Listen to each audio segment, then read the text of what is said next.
My name is Valeri and I am a raw artist.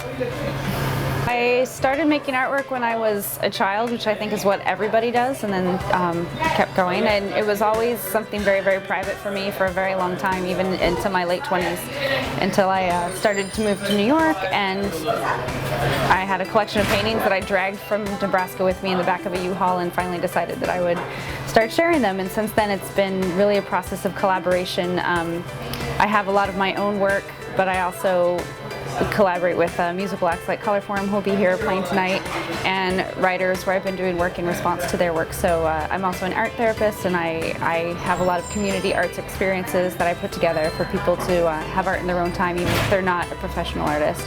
It's something so that it's part of everyday human life. A lot of my inspiration has been internal, those little voices that are always talking and need to come out. I get a little cranky if they don't get to come out in some way, so I'm just kind of always serving them.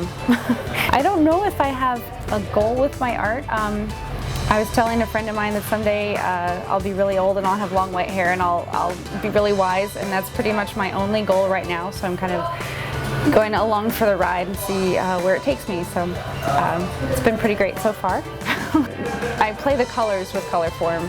So I'll be painting live. It's really a spontaneous collaboration. I try to keep up with the music or respond to what they're singing about, and never have a preconceived idea of what's happening. A lot of times I start painting and I have no idea what it's going to look like. I sort of panic, but it is what it is at the end, so you sort of have to trust the process. And I also have an exhibit of paintings that I've done recently, sort of resourceful little paintings with whatever I could find, and they're based on a myth of it's an old Buddhist myth of these foxes would come and pray to the Buddha under his tree until eventually he made them human.